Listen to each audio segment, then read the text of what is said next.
Today's tale comes from Quora user Colin Jamie, a small business owner from Australia. Only recently, while it was night, he found himself having to deliver something to an address he was not familiar with. Upon getting into his vehicle, he entered the address into the GPS and set off on his journey. As he approached his destination, he came to a traffic roundabout, which in countries like Australia and New Zealand is a raised circular area for cars to drive around in order to navigate busy intersections. The GPS said to turn left at the third exit of the roundabout. However, Colin thinks he may have made a mistake and exited on the fourth exit instead. Colin continued to drive into the night until eventually there were no longer any more houses. The dark road was a vein that ran through a smothering of thick bush and trees. Suddenly the GPS said, "You have arrived. Please walk the rest of the way." But Colin was in the middle of nowhere, surrounded only by forest and not a pathway in sight. He decided to make a U-turn right there and stop to check his GPS, only to discover that the GPS had a completely different address to the destination which he had previously entered. It was then that Colin looked up at the tree in front of his car where he had stopped.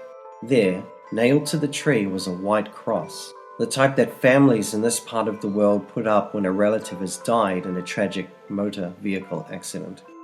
Wasting no time, Colin got out of there, drove back to the intersection, and then reset the correct address into his GPS.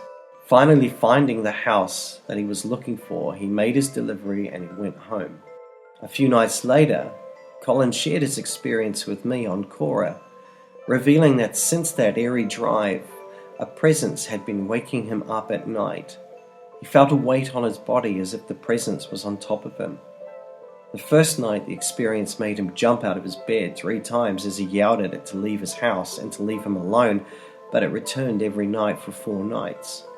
By this stage, Colin had been contemplating communicating with the thing, but I, along with another commentator, warned him not to. I even told him to get a priest, but I'm yet to hear from Colin again. I do hope that the entity left him alone, and I hope he didn't commune with it, opening himself up to more disturbing experiences. While I believe in ghosts and spirits of the dead, I also believe in the demonic and the ability to deceive and to wreak havoc in our lives. So I certainly hope Colin hasn't found this out the hard way. But what about you? Have you ever gone somewhere only to find yourself in the wrong place with no explanation as to why? Has an unknown force been responsible for leading you to be in the wrong place at the right time? Please share your experience with me at tellyourtalehere@gmail.com so that I can tell your tale in a future video. And until next time, try using Google Maps instead.